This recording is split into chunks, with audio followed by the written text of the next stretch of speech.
to American Education FM, everybody. I'm Dr. Sean Brooks. Welcome back, everybody. Lots to get to in this episode, so I'm just going to jump right in here.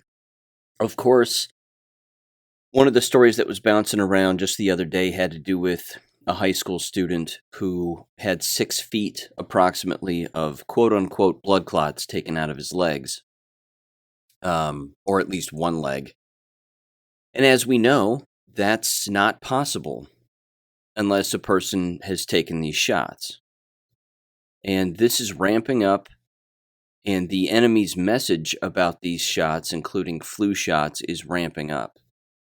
Again, people still don't understand that it's the shots that are responsible for this, that teenagers don't get blood clots. And of course, it's a different dimension deeper than that these are not blood clots. These are self-assembling nanoparticles made up of metal that are creating something within the bodies of the people who took these jabs that replicate blood clots, but they are not blood clots.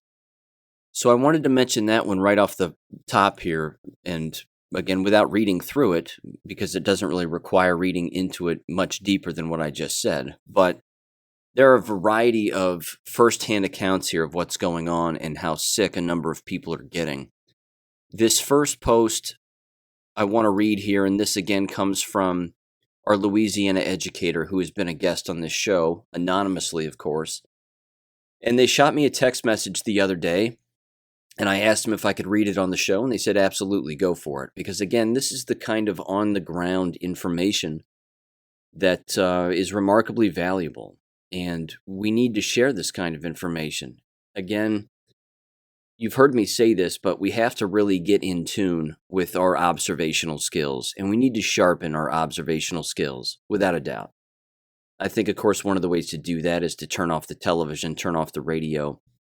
But if you're leaving those on for some reason, again, listen to the commercials, pay attention to what they're pushing, and the kinds of messages that they're trying to get out to people, because again, the enemy isn't quitting. And this is having a direct impact on the individuals that people work with and within the actual work environment themselves. And it's those kinds of first-hand accounts that I find fascinating because that's where the proof is. So they said the following. They said, quote, "A bit of an update for you. Our pupil appraisal evaluation team is currently down 6 members."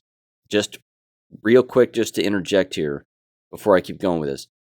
They work inside of an office where they, again, evaluate student needs and things of that nature within one school district in Louisiana. So, again, we're talking about an office within a district office.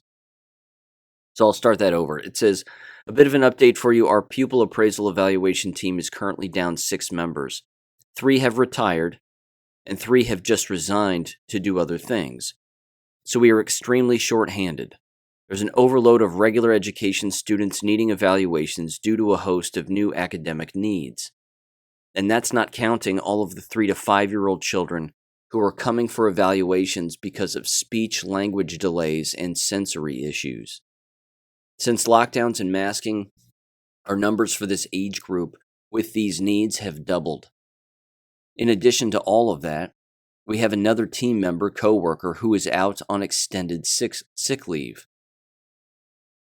Now, this is really sad and scary. About 3 weeks ago, she went in for a routine gallbladder surgery, which initially went well. She wasn't home for 24 hours when suddenly she was back in the hospital with stomach issues and some type of infection sending her back into surgery.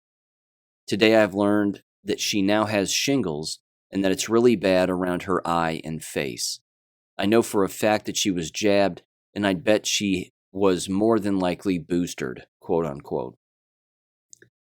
They said, "This breaks my heart. I went to college with this woman. She's so smart and brilliant with what she's done. Her husband had a heart attack prior to COVID. Her son has some form of neuromuscular disability. I know she took those shots out of fear and believed she was doing the right thing for her family. We are praying for her healing. And yes, I did indeed point this fact out to the group that I was working with this morning. Maybe that was callous and inconsiderate, for me to say, but if it keeps one person from making another bad decision, I'll carry that burden, unquote. I don't think there's anything wrong with being able to make the connections and then sharing those connection makings, so to speak, with the people around you. That has to happen because it's the lack of making these connections that's the problem. That's why people continuously are lining up for one shot after another, lining their children up for all of these shots that American K-12 schools continue to force on them.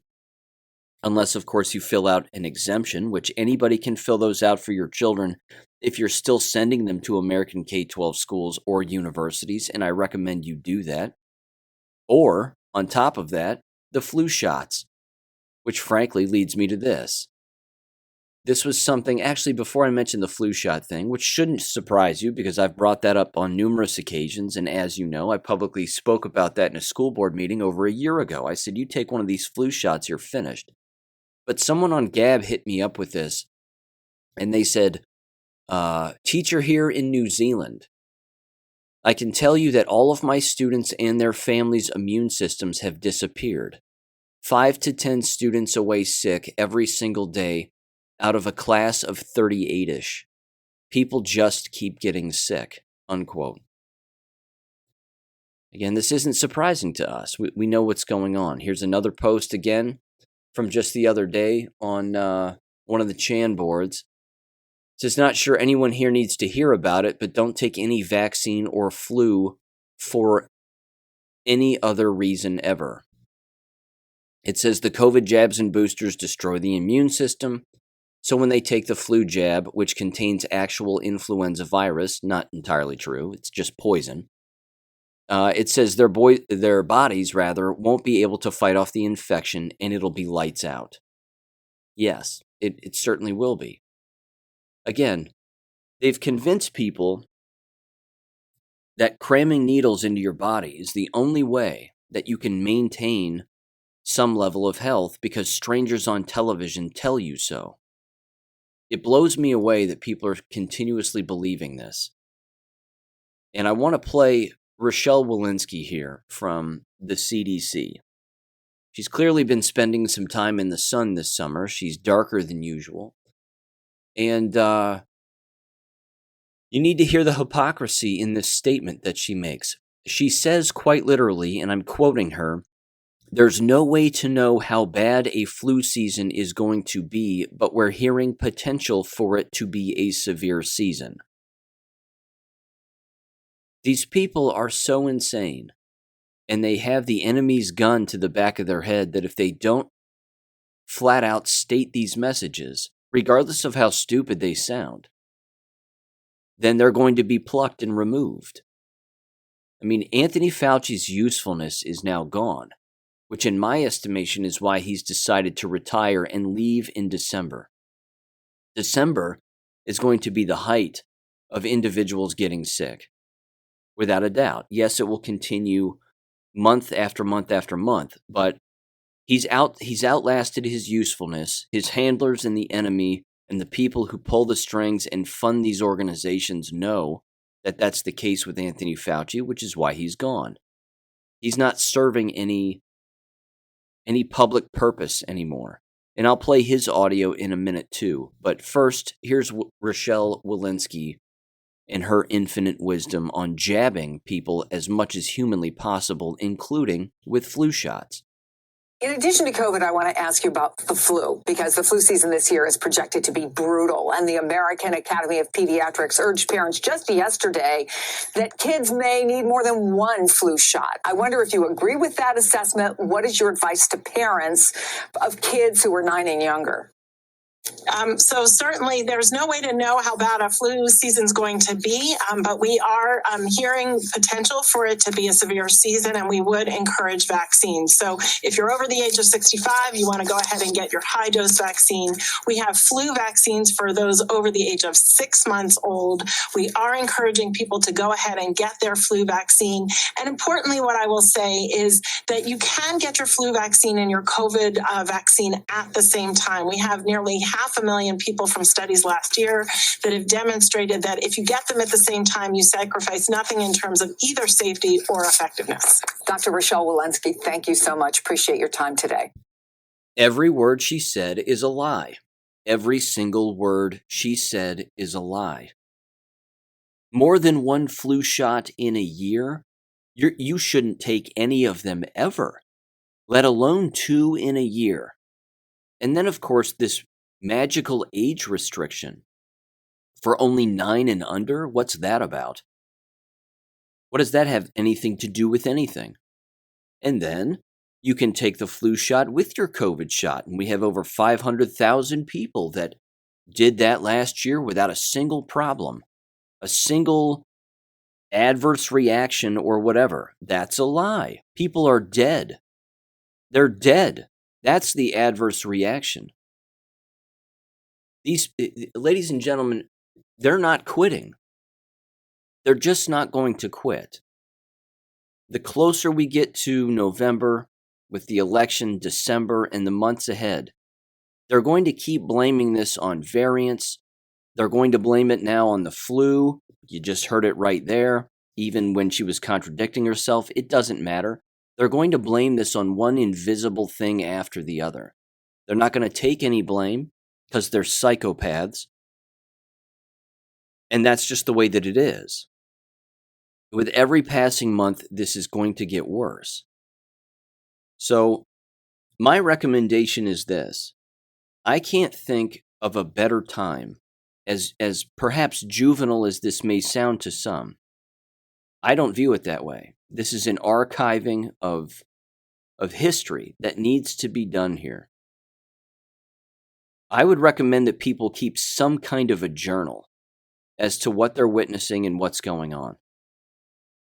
Again, the people around you, the workplaces where you are, whatever it may be.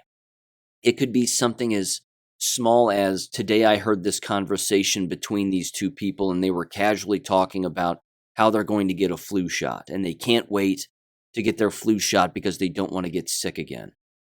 I mean, yes, you can intervene with these people and say, you don't need to do that. There is no flu. And then, of course, question them, and that'll throw them into a tailspin. Can you tell me any ingredient inside of a flu shot? And of course they can't, because the moment that you learn about what's in those is the moment you stop taking them. Loaded with carcinogens, endless metals, and they don't belong in your body. And it doesn't prevent anything. But people need to start, again, keeping journals and recording this information. This is not going to improve with time. This will get worse. It would become more blatant. It'll become way more obvious. And in a tight quarter, like a workplace environment of some kind, again, cubicles or a department building inside of a K12 school district, whatever it may be, you're going to start seeing and hearing the ill effects associated with everything that's going on. So I would encourage, again, people to just write this down. Doesn't matter how small it is. Doesn't matter how brief the comment or the observation. Retrain the mind into recognizing these patterns and retrain the mind into exercising your powers, your innate ability to observe and listen and watch and then connect the dots, because so many people are not doing this. It's just going to become more obvious is the whole point. So I put this video on my war video the other day, and again, here's Anthony Fauci in his infinite wisdom, basically saying the exact same insane things that Rochelle Walensky was saying.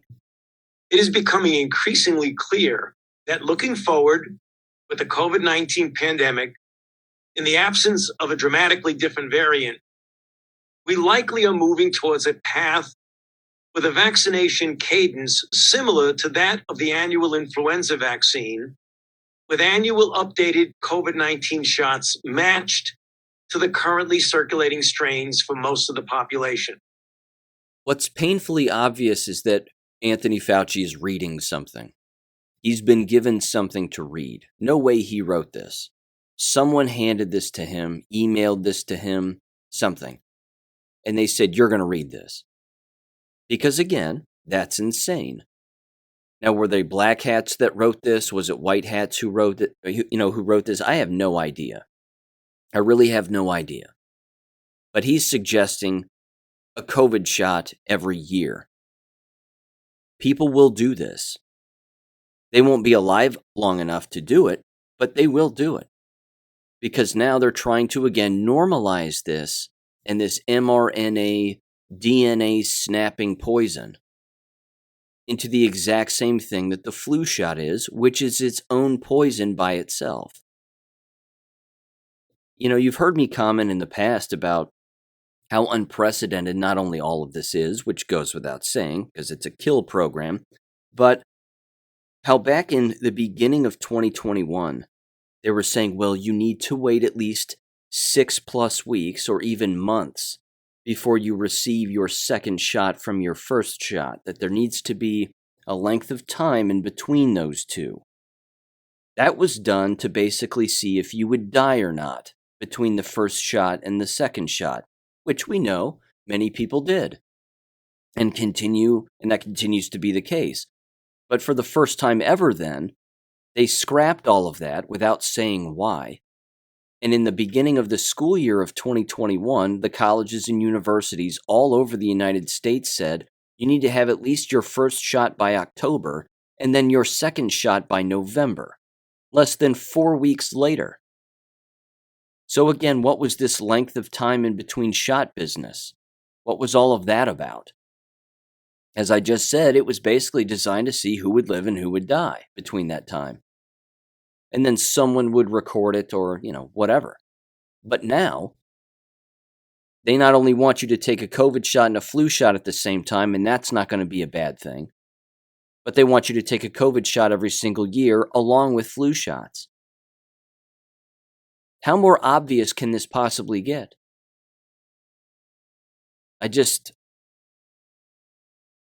Honestly, this right here again is the collapse of not just, again, lines of work, but civilization, period. And that's not even an alarmist take anymore. It's painfully obvious now. It has to be. How on earth can you have people do what they're suggesting and telling people to do and expect to survive? How on earth can that happen? It can't. Now, going back to the K12 education apparatus for a minute, which I'm going to continue to bring up here, of course, and discuss, but this particular element with these shots associated with it is going to show a decline in teacher attendance, student attendance, administrative attendance, employee attendance. These people will not be able to show up to work. They just won't. Which then begs the question, what are the excuses that they're going to use in order to close their schools because they don't have enough teachers? And as you've heard me say, and we've been over this numerous occasions, they don't have the substitutes to replace these people. So when you take all of that, there's an element here that actually recently got brought up again, which you've heard me say on this show before, and I want to say I brought this up at least 8 months ago, if not longer than that.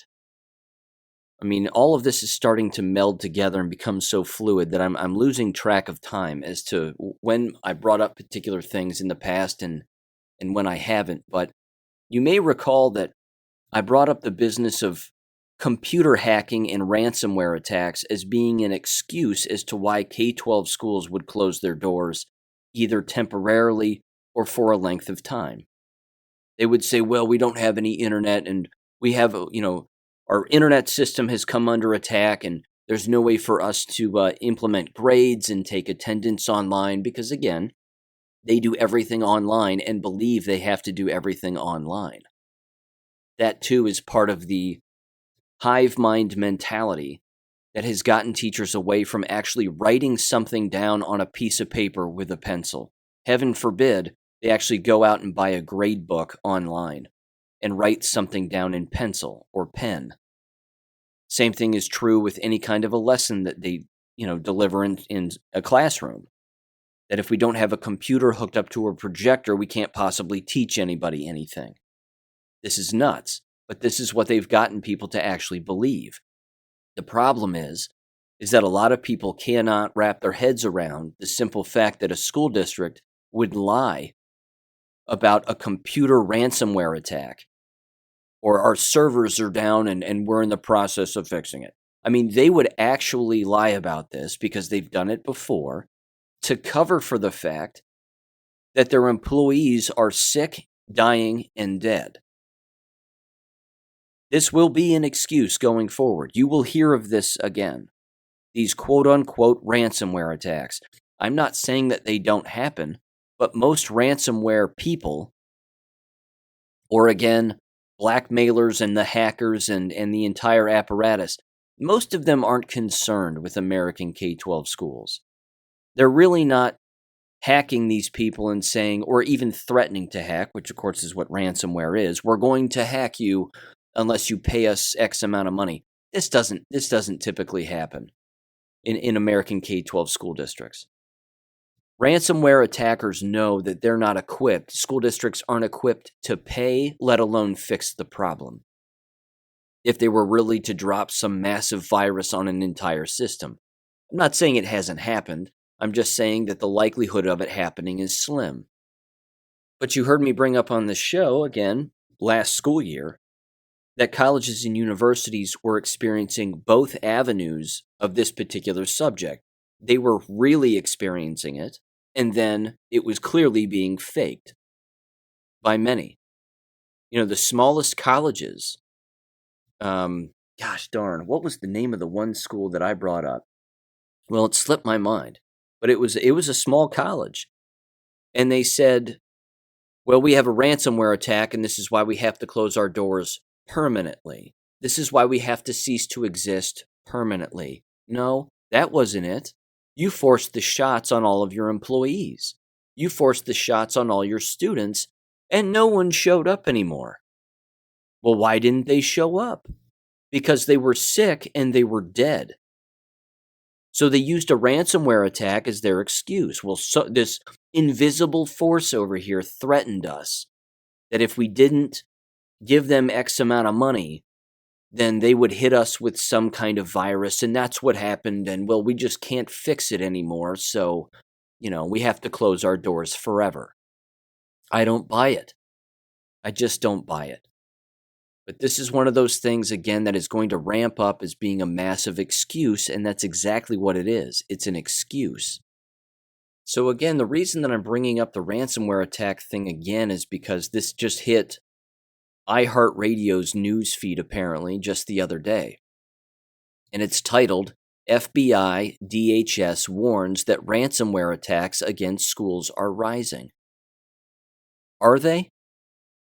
Do we trust the FBI and the Department of Homeland Security now? Are these the people we trust again? They're saying this is happening, so well, it must be happening. They're government agencies, and why would these government agencies ever lie to us? Who actually believes this nonsense?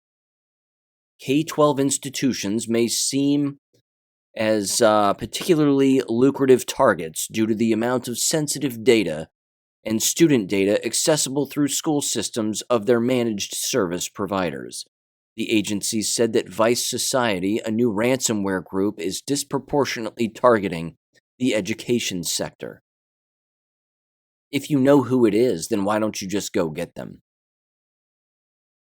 They're not exactly good at their jobs, these three-letter agencies, but I don't buy it. The FBI and DHS, Department of Homeland Security, know exactly what's going on here. And they know what's coming. And they're just trying to get in front of it. They're just trying to put this story out there to give school districts the excuse to close their doors when the jabs are the ones really causing the doors to close. That's the real problem. There's another story here from iHeartRadio, which again shouldn't shock anybody. And it's pretty ridiculous. It is titled, Satisfaction with K-12 Schools Plummets Among Parents. Again, shocking. And speaking of things that aren't shocking, which I'm going to read this briefly, of course, but the Project Veritas stuff, I'm going to get into that next too. Why these videos are shocking anybody is beyond me. This article, though, regarding student satisfaction, or parental satisfaction, rather, although student satisfaction, I'm sure, is not high. It continues here, and it says, a new survey from Gallup shows that American satisfaction with public schools is declining, said Captain Obvious. In 2022, just 42% of parents said that they were satisfied with K-12 schools, down from 51% in 2019. It's the lowest percentage in 2 decades and the second lowest in the history of the poll. This shows that while about 4 in 10 Americans are broadly satisfied with public education, just 9% are completely satisfied. Meanwhile, 23% are completely dissatisfied and 32% are somewhat dissatisfied. This means that more than twice as many Americans are completely dissatisfied as completely satisfied. Confused? They don't like school anymore. They don't like what's going on. And what are they blaming? They should be blaming child abuse. They should be blaming the medical interventions and the totalitarian, draconian medical interventions, along with all of the lying, the deceit, the law-breaking, etc., etc. But for this particular poll, allegedly, it's the old yarn of curriculum, an outdated curriculum. I don't buy that for a minute either. That's not it. Why don't they put the jabs, the mask wearing, and the child abuse as a potential option on that poll?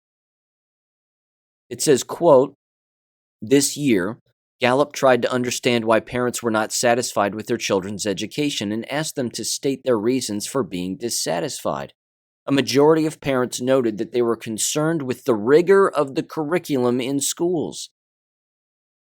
Yeah, that's a problem, but is that the biggest one?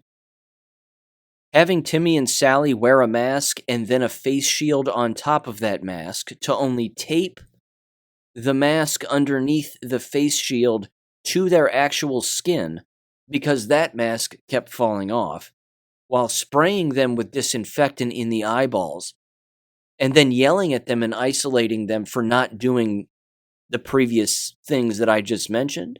That's not the biggest problem. It's an outdated textbook. An outdated textbook is really the biggest problem. It says 15% of parents noted outdated curriculum, while 11% said schools are failing to teach kids basic school skills, like reading, writing, and arithmetic. No kidding. No kidding. What about the 70% that said child abuse is the biggest problem? It said just over 1 in 5 parents cited a lack of resources as a major problem with schools in the United States. The respondents said the schools were being hurt by a lack of funding and the inability to hire quality teachers due to low pay. No, that's not the problem either. Money, money, money. They think money is the issue. It's not. Again, this is becoming so repetitive, it's nauseating. And then, of course, they're not blaming teacher education programs, and yet over here in other articles, they're including the Department of Education themselves, which I said in the last episode, they themselves are directly blaming teacher education departments and teacher education schools. It's astounding. They can't even get their story straight on which excuse to pick.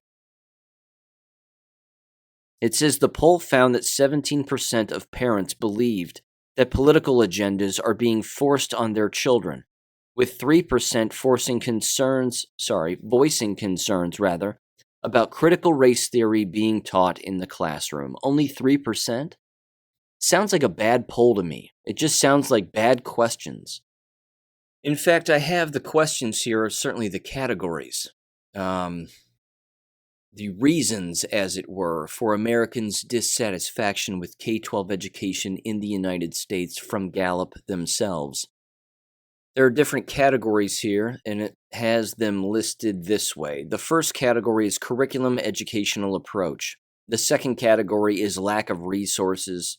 The next category is political concerns. The next one is school climate.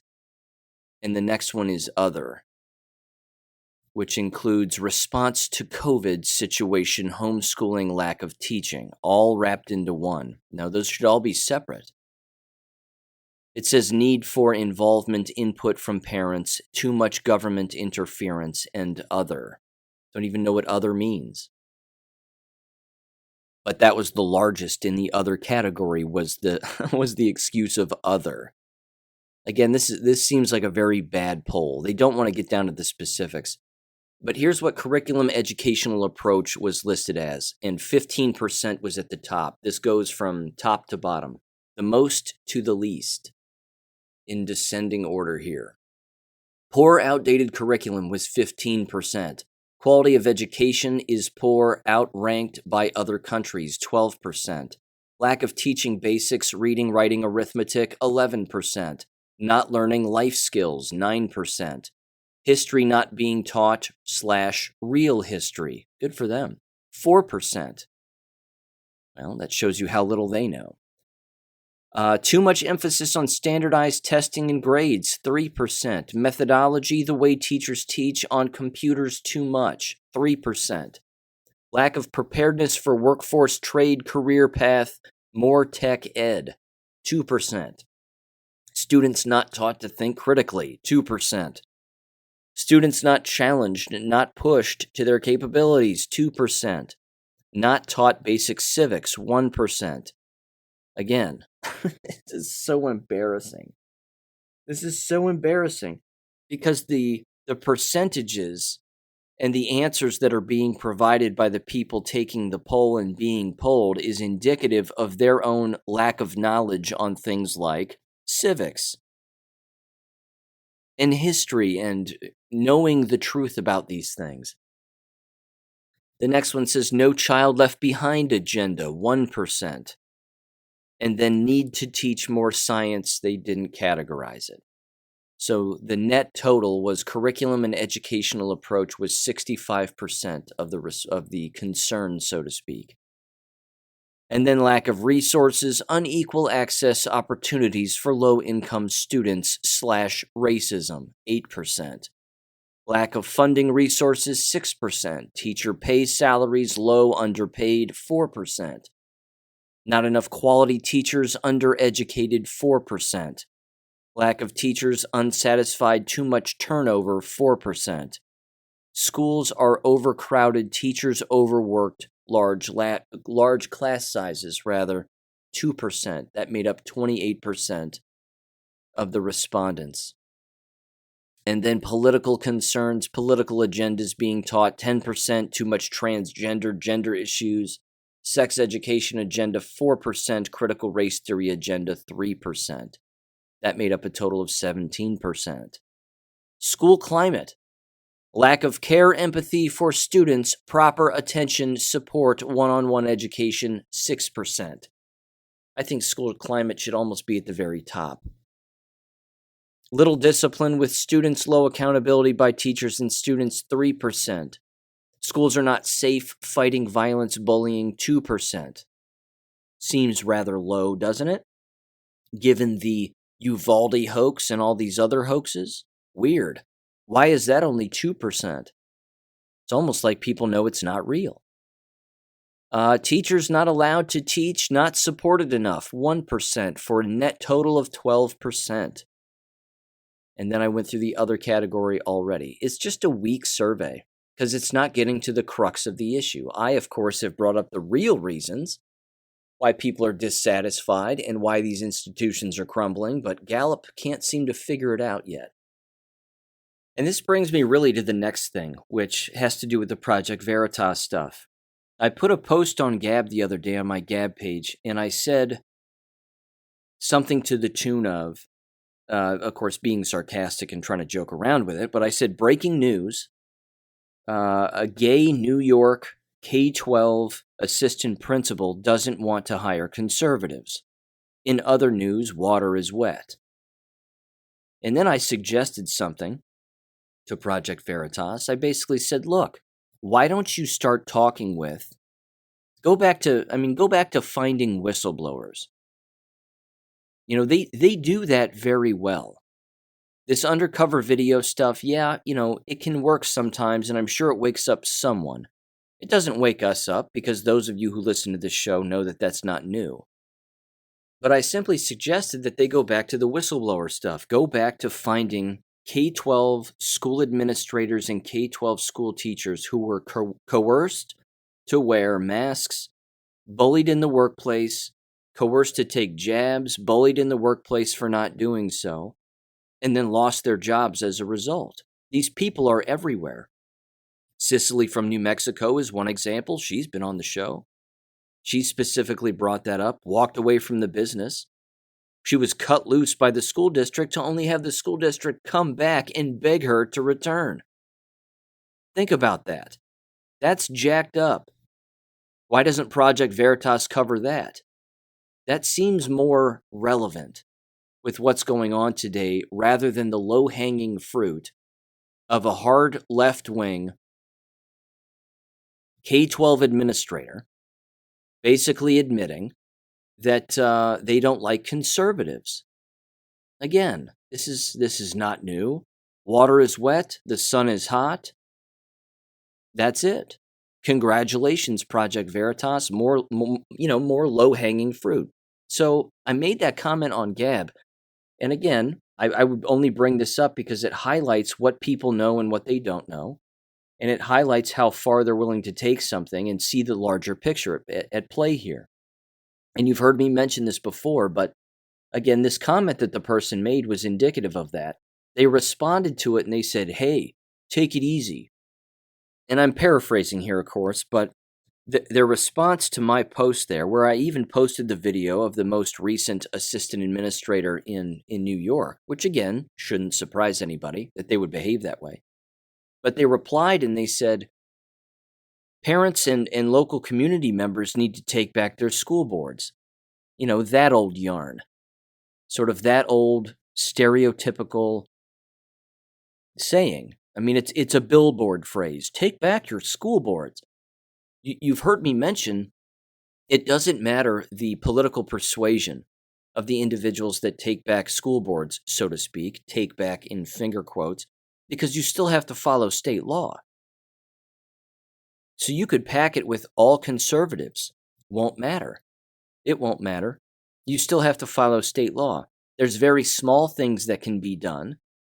Like I've said, removing the rainbow flags and the rainbow stickers and changing the dress code and, a bunch of other things so that people aren't wearing cattails and pissing in litter boxes because they identify as cats. I mean, you can get rid of that, which you should, which is fine. Or the other option, which is impossible, is you have to infiltrate state government. You see, the superintendents for state departments of education are not elected. These people are chosen. They're chosen to push forth a degenerate, complicated policy that should be the exact opposite of both of those things. So infiltrating state government is impossible. I reminded this person of that. And they said, well then, whatever. Well, homeschooling's too expensive. And I said, no, it isn't. It's not. The entire K-12 apparatus was designed to eliminate homeschooling, to get people into the government machine, and then trick the families and the parents and the individuals into believing that they need the machine and that there's no way that they could possibly raise a child to be literate on their own without government intervention, and then have that child teach themselves. Again, you've heard me mention Abeka.com constantly. Abeka.com is in the $900 range to $1,000 range for even online video instruction from teachers. That's it. $900 to $1,000 a year.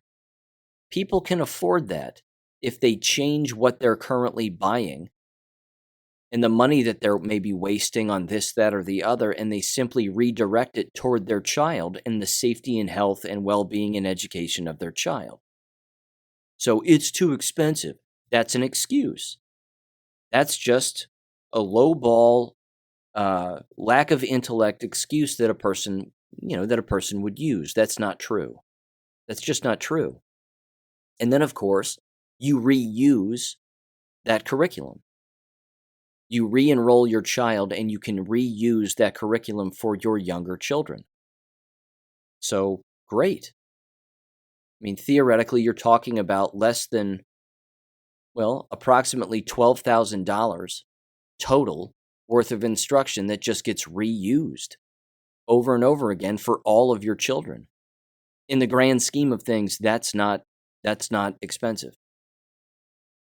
So, that's my point. My point is that people can't see that the bigger picture is state intervention. You have to infiltrate state government as an elected official, and then everybody with the exact same mind frame of completely destroying the education apparatus and redoing it, not based on the old model, but based really on a homeschooling model.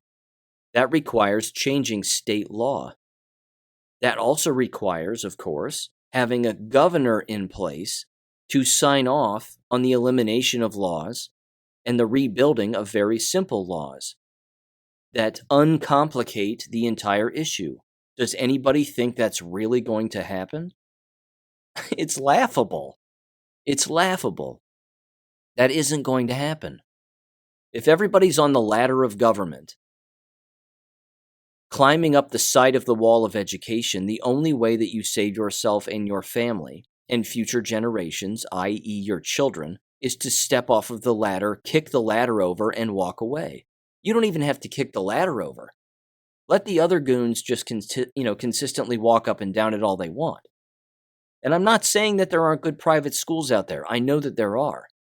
But the public apparatus is shot. It's completely shot. So you have to step away from that and then just walk away in the other direction.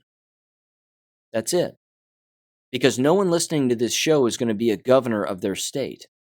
We are not going to be elected officials at the state level and rewrite these laws and eliminate these laws in some state level legislature where everybody's going to know exactly what we know. That's impossible. And you can't fix that as a school board member. It's impossible too. So that's the point.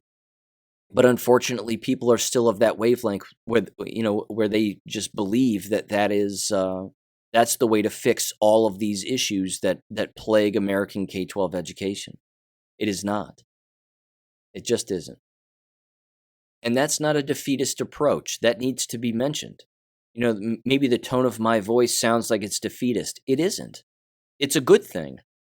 I'm not going to speak for you, but me personally, I don't like elected officials. I don't like any politician. I don't care who they are.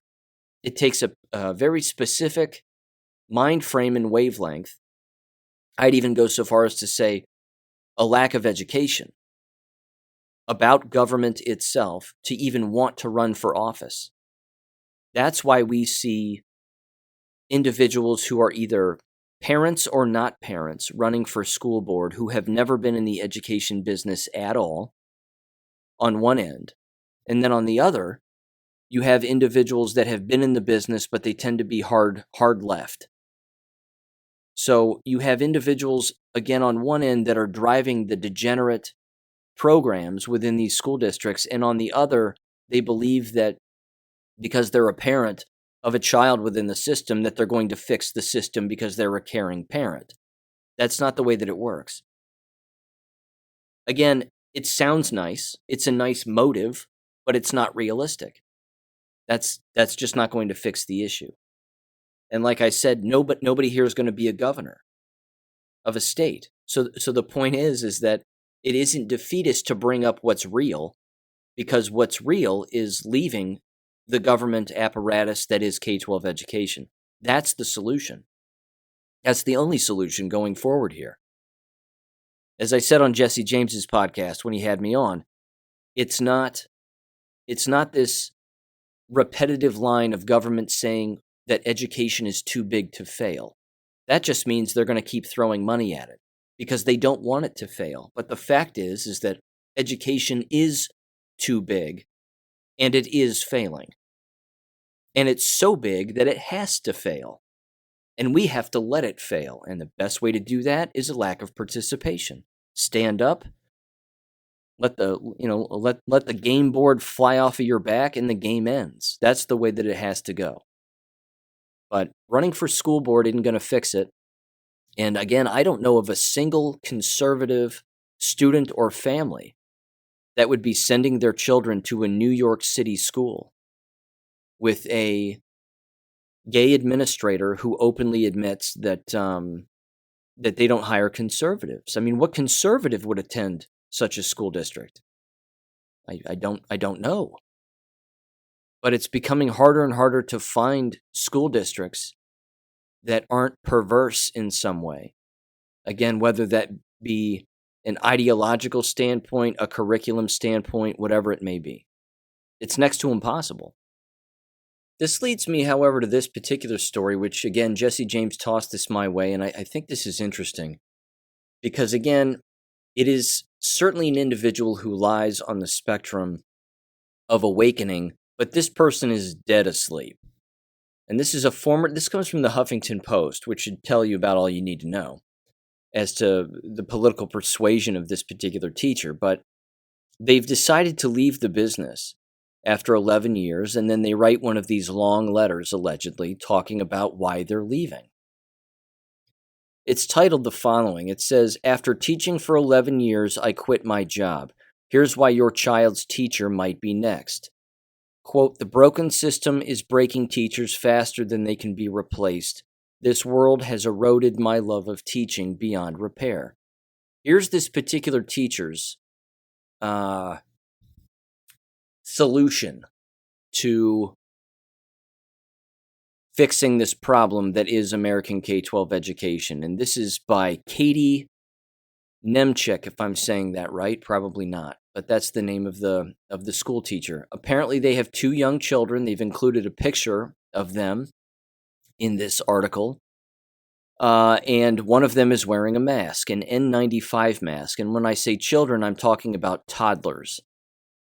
These are kids that are 2.5 and younger. And the caption under the picture says, again, this should tell you all you need to know about this person, but it says, "The author's kids during the 2021-2022 school year before they were eligible to get vaccinated." So this outgoing teacher / mom / parent has probably jabbed both of her kids. It's a long letter. It's a long article. I'm not going to read it. But one of their solutions is this. They actually say this toward the end. They claim that the solution to American K-12 education is more parental involvement and more civilian and town involvement. I'm sorry, I disagree with that. That's not the solution. You can't fix this. You can't fix this problem whatsoever. I'm going to, here's their credentials if you're curious. They say that they are a freelance writer and former teacher who lives in the Twin Cities with her husband and 2 children. She has a bachelor's in English from Wake Forest University and a master's of education from Teachers College, Columbia University. So again, that should tell you all that you need to know about their political persuasions. But even the left is getting tired with what's going on. Even the left is walking away.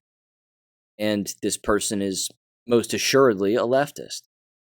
But even so, it's a lot of the same old stuff. And what is evident, again, by the picture that they even included of their own children wearing the masks. And, well, they wore masks until we could get them injected. And they won't be alive long, but I don't know that. They blame a lot of the superficial stuff. They blame a lack of involvement from parents. They blame professional development, which is all true. I mean, all of this is real, but they're not blaming the child abuse. They're not blaming the government intervention from individuals who know nothing about education because they don't understand the larger scheme. And the larger scheme is, again, to make everybody as radical and perverse as they are. That's the real scheme here. So it's interesting that even leftists are leaving, but they're still blaming all of the wrong things, which is still sad. So there's that. Okay. Couple of things here that are jab related. I have two very quick peer-reviewed articles because, again, this is fortunately now being studied. The autoimmune disease, or AIDS, as it were, in relation to those that receive the COVID shots. Two peer-reviewed articles here, one from the journal titled Vaccine, and then I have another that is very recent that will be published in October from the Journal of Autoimmunity. Again, you can't make this up. They're openly stating now that these shots wipe out people's immune systems permanently. With that said, however, before I get into them, given the fact that we're a week into September here, just over a week, keep in mind that at the beginning of every month, the Pfizer documents continue to be released. Here's the problem. And if somebody has a solution to this, please email me because I'd like to be able to read these documents again. They used to release the documents in PDF form. Now they aren't. They're releasing them in some other form that I cannot read on my computer. If there's a particular application that I have to download in order to read it, I'd be willing to do that. But I'm interested in taking a look at these documents. I'm certain that they are thick documents, and there's lots of information in them and multiple pages, if not thousands and thousands of pages long. But I'd still like to read them, and frankly, I haven't been able to because, again, they stopped releasing them in PDF format. Probably not an accident because they don't want us to read them, but they still are being released. So what I'll do is I'll link that website in the description below of this podcast episode. And if anybody wants to get on there and see what I'm talking about, again, these files that are available for download are just not in PDF form. I don't even know what form they're in, but I can't read them. So yeah, until I figure out how to crack them open, then unfortunately I can't reference them. But I can reference these. So here's this first one, and this was from last month. Again, from the Journal of Vaccine, just titled Vaccine. It's titled Serious Adverse Events of Special Interest Following mRNA COVID-19 Vaccination in Randomized Trials in Adults. Here's the abstract.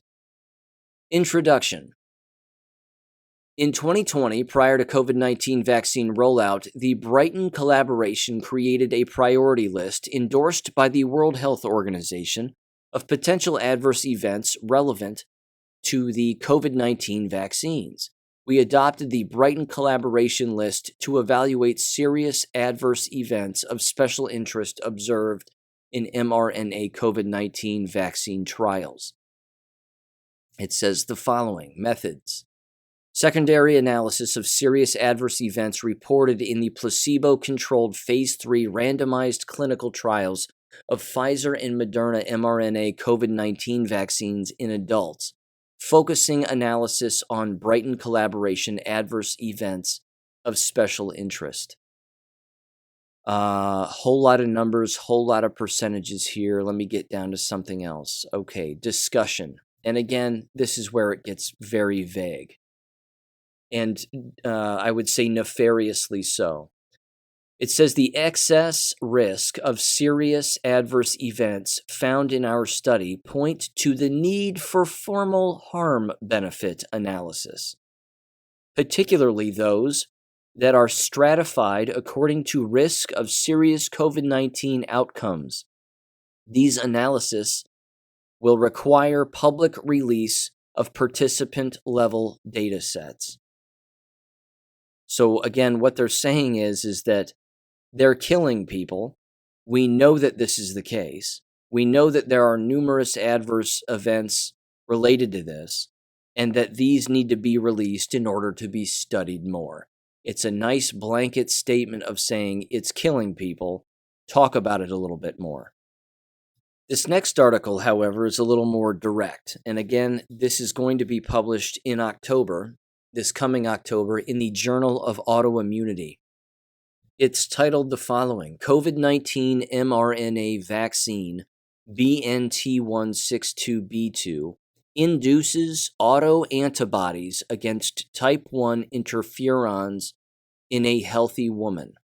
The highlights of this particular study are as follows. Quote, COVID-19 infection is associated with a wide range of clinical manifestations, including autoimmune features and autoantibody production in a small subset of patients. Well, I'd say it's worse than a small subset. It continues, it says, in the case report, plasma levels of IgG neutralizing autoantibodies against type 1 interferons were increased, specifically among the 103 autoantibodies tested following the second shot of COVID-19 vaccine, BNT162b2, compared to pre-vaccination, and further increased following the third shot of BNT162b2.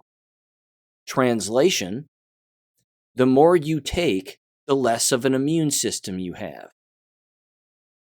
The final bullet point says the following: immune responses to type 1 IFN can be double-edged swords in enhancing vaccine efficacy and immune responses to acute infectious diseases, as well as accelerating chronic disease pathogenesis, example, chronic viral infections and autoimmune diseases.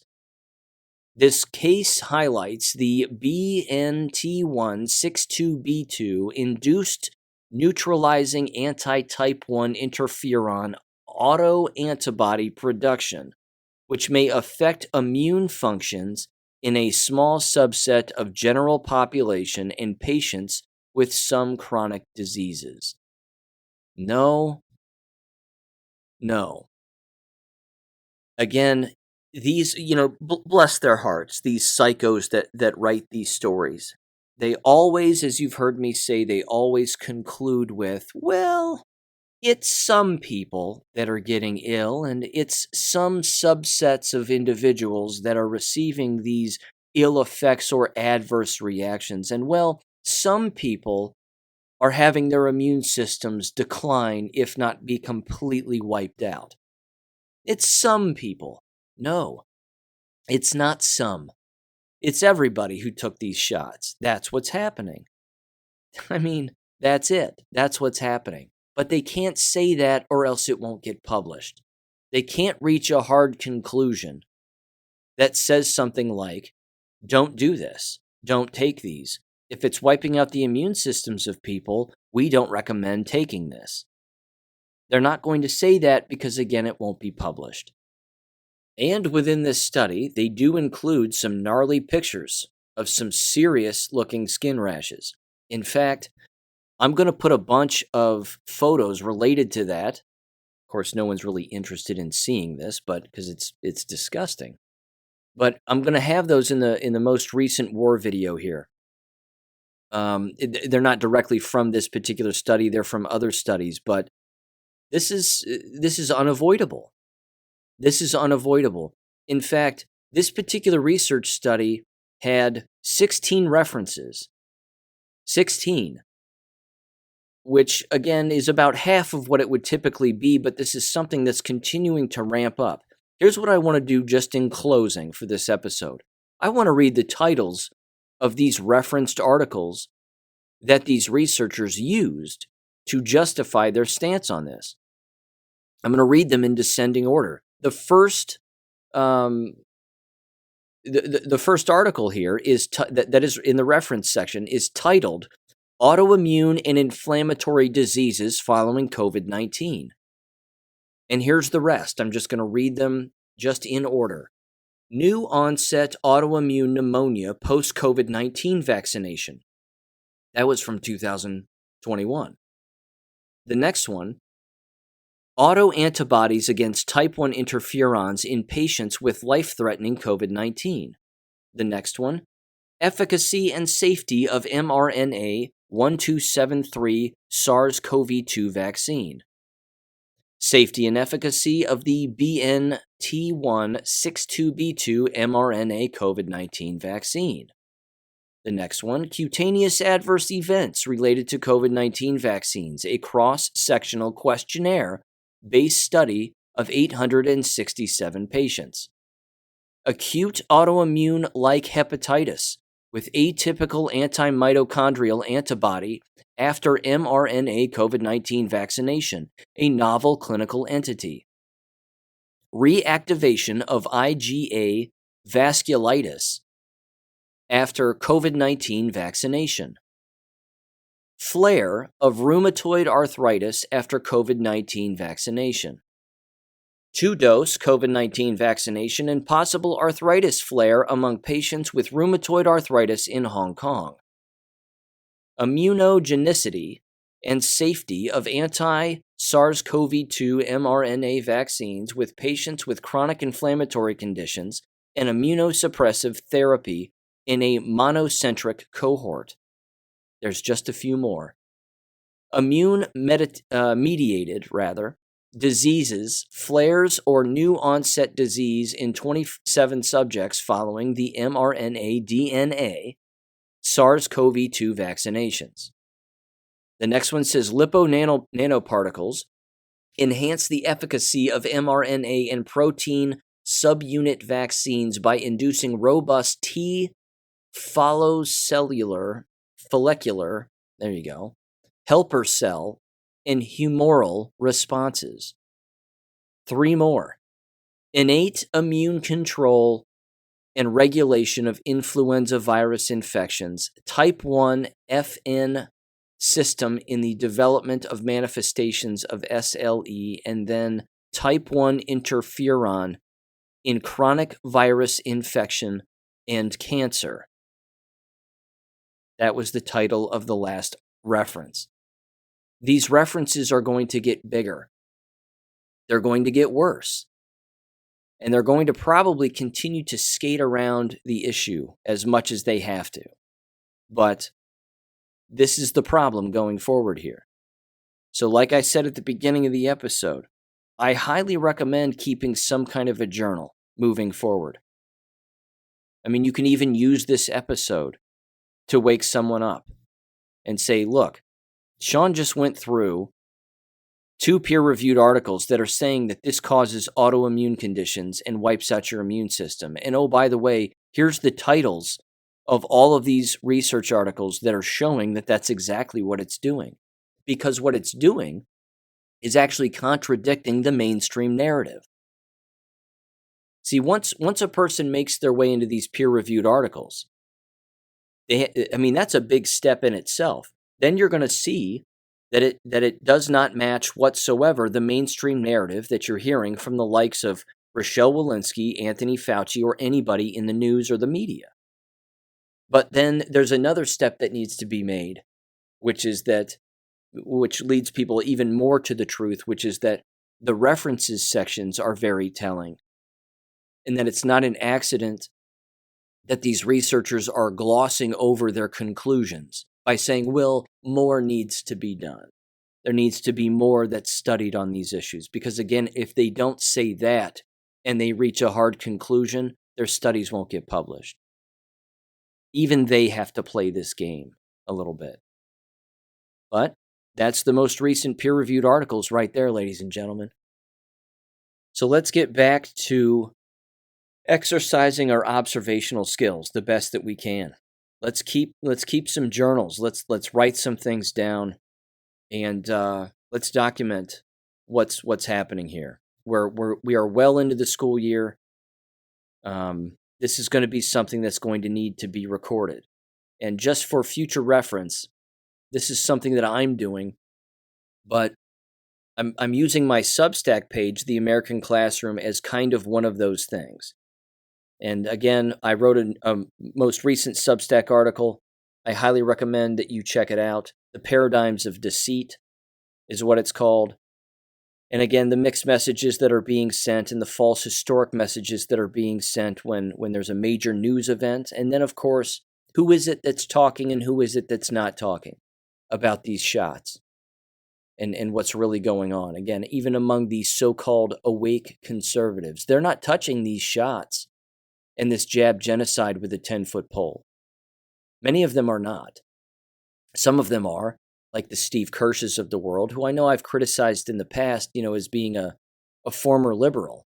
But now all of a sudden, he took the shots, he regrets it, and now he's researching this at length and bringing up a lot of valuable information. So I'm taking back my criticism of him. He's doing very valuable work, and I would recommend checking out his Substack page also, because again, he's been censored and was on Fox News once and won't be invited back, I'm sure. But I'm taking my Substack articles, and ultimately what I'm going to do is just compile a book and just throw them all into some kind of a book, because again, I want people to be able to have something in their hands at next to zero cost for archiving purposes. Because I can't trust the internet in the long term necessarily, and I can't necessarily trust Substack in the long term either. So that's kind of my plan going forward, but I'm thinking on doing that now and then just continuing to add to the Substack as time goes on, of course. Those articles won't go away, but ultimately having some kind of a book in hand that sort of relives what it is that we were experiencing throughout 2021 and 2022 and the years going forward. I want to end with this. A listener of the show tossed me their website, and I told him I'd be happy to mention it at the end of this show here. So it's jamesadawson.com, JAMES, the letter A, and then Dawson, DAWSON.com. He offers business consulting, health and life coaching, and regenerative gardening. All cool stuff. No doubt about it. So if you're interested in checking that out, it's jamesadawson.com. Very cool stuff. People going their own way, and I like that. Always support that kind of stuff. Okay. Ladies and gentlemen, that wraps it up. Have a great weekend, and I'll catch you on Monday. Take care. Thank you for listening to American Education FM. Make sure and check out AmericanEducationFM.com for more information. Take care, and God bless.